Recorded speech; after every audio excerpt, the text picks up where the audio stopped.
We're joined now by Michael Rubin. Michael is joining us from the American Enterprise Institute. He is the author of the book, Dancing with the Devil, The Perils of Engaging Rogue Regimes. So we've got Michael there in Washington, and staying with us via Skype from Tampa is Scott Neil. Gentlemen, again, we thank you for your time. And Michael, update us, if you would, please, sir, your understanding of the latest on the crisis in the Ukraine.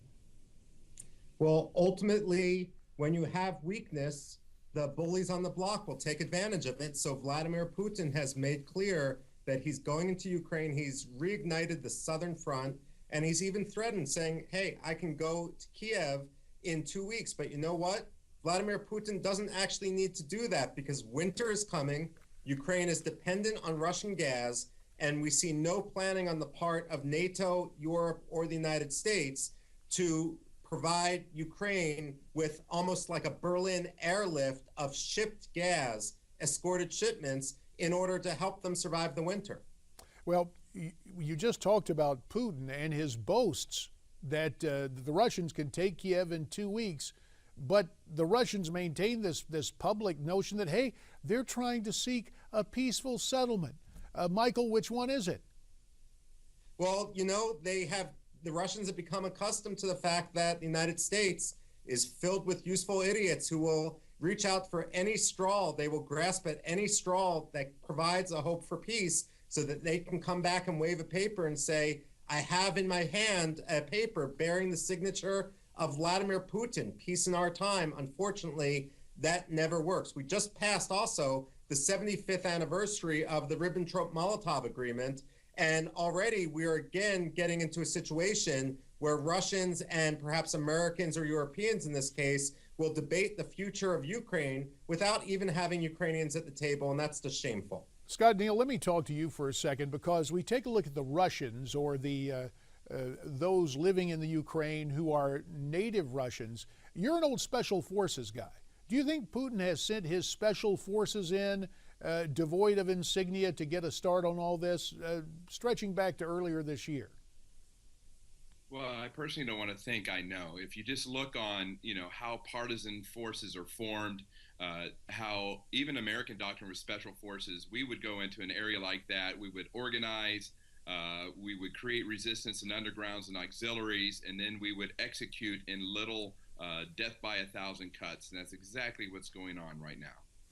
Michael, the seriousness of the situation reflected in a headline at Newsmax.com, pardon me, at Newsweek, the new Newsweek and its internet incarnation, a headline saying that Ukraine's defense minister is claiming that Russia has threatened nuclear attacks.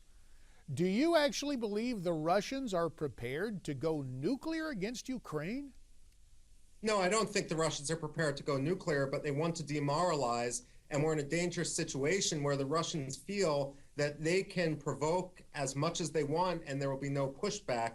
That's what we're seeing. The only glimmer of hope that I actually see on the horizon is the fact that we now know for a fact, and Russian journalists have for the first time reported, the deaths of Russian special forces inside Ukraine. This is how we know it. There was an investigative report outside of Pskov, which is up near the Baltics states, where they traced names of Russians allegedly killed by the Ukrainians, released by the Ukrainians, and actually found their graves, fresh graves, back in Mother Russia. That's a sign that perhaps this bubble that Vladimir Putin has been trying to construct is starting to collapse. And in a situation like that, it reminds me of the first Chechen war back in the 1990s, in which ultimately the bubble burst and Russian mothers became the political force which unraveled some of the aggression.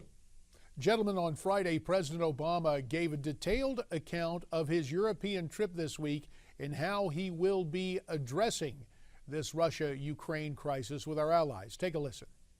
In Estonia, I will reaffirm our unwavering commitment to the defense of our NATO allies. At the NATO summit in the United Kingdom, we'll focus on the additional steps we can take to ensure the alliance remains prepared for any challenge. Our meeting of the NATO-Ukraine Commission will be another opportunity for our alliance to continue our partnership with Ukraine, and I look forward to reaffirming the unwavering commitment of the United States to Ukraine and its people.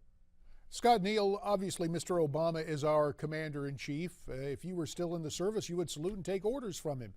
But when he outlines an itinerary, do you think that does much to mess with the mindset of a Vladimir Putin, or do you think the Russians even take this seriously at all? I really do not think so, because I hear a lot of words like unwavering commitment. But even if you look back at Georgia and what the Soviets did and their proxies that came in, and basically we had a emerging partnership, a strong financial commitment, a lot of exchange, and then we watch it crumble in front of us. So that word unwavering commitment, is a good soundbite, but we know it's not going to happen out of this president. Michael, Russia says it's going to alter its military doctrine as a result of this Ukraine crisis and NATO's presence in Eastern Europe. Not to mention the deteriorating relationships with the United States and other NATO allies, and that accordingly Russia will update its strategy. Michael, does that just mean we're back to another Cold War? Well, there's always a tendency in the United States to want to blame the predecessor for the failures of diplomacy rather than blame the adversaries. That was the whole basis of the reset policy, which President Obama and then Secretary of State Hillary Clinton came in with. Ultimately, we need to recognize that Vladimir Putin is a man with a mission. He is the one that's sparking a new Cold War. But, JD, the thing that gets me is just how lucky President Obama has been, because as bad as Vladimir Putin has been, can you imagine if China had a Vladimir Putin? And ultimately, we're in a very dangerous situation, and we're lucky that it hasn't burned far beyond where we are right now. Well, sadly, there are some other regions of the world we want to take into account here. But Scott, again, since you've been boots on the ground, been part of special forces, you look at Putin and his background with the KGB and the whole public perception of a guy like Putin. Is he, in a weird way, enjoying all of this? Well, he certainly has to be. Once again, America was so strong and bold and really the leader of the world at the time in all considerations. I mean, we could, hold, others to task. And there was this kind of sense that, well, maybe we don't want to commit to that. But today there's so much flux. It's like, the leadership or the policy has stated that we are so tired, we want to fall back in formation and let somebody else break wind right now, why we gather our strength again. And because of that, you have what you have. Well, let's move to the other region, and it's back to the Middle East. In Sunday, Israel announced a land appropriation in the occupied West Bank. It's being called the biggest in 30 years. Michael, what can you add to this? And as I understand it, the U.S. reaction has not been favorable. Well, the United States has been posturing. Europe has been posturing. While I question the timing of what the Israeli government did, the fact of the matter is this land appropriation called the biggest ever, that's coming from a left-wing peace group. The fact of the matter is this is all in the Gush Etzion bloc, which everyone acknowledges under any final agreement is going to be part of Israel anyway. It's just up to the Palestinians to decide to implement the final agreement and the land swaps, which have been agreed to ever since the Clinton administration. So this is a little bit of much ado about nothing. But those who say, hey, Israel's snatching the chance for a diplomatic victory out of what came in the wake of Gaza have no concept of what Israel's up against with regard to Hamas. And ultimately, we need to put the blame where it is. It's on the rejectionism of the Palestinian side, their embrace of global Islamism, and the fact that they continue, at least with Hamas, to embrace a founding charter which calls for the genocide not of Israelis, but of Jews worldwide.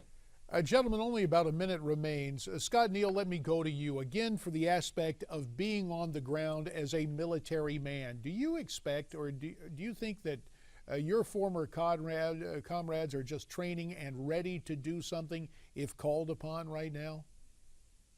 Well, they certainly are. I mean, it's really the core in our fiber in special operations. Either we were going to war or we were coming back home to retrain to go back. We certainly have the capability to advise. We certainly have the capability to assist. And when needed, we have the precision strike capability. What I've seen lately, though, is this get ready, go, stop kind of attitude. And it really, it's a very frayed force right now in special operations. We've been on the edge for 13 years. And this start and don't start attitude really is causing a bit of a rift as well. You mentioned that four-letter word stop. There's another four-letter word time, and our time is up, so we're going to have to stop. Scott Neal in Tampa, Michael Rubin in Washington. Gentlemen, we thank you both for your perspective this morning. You heard what they had to say. There's more straight ahead here on America's Forum.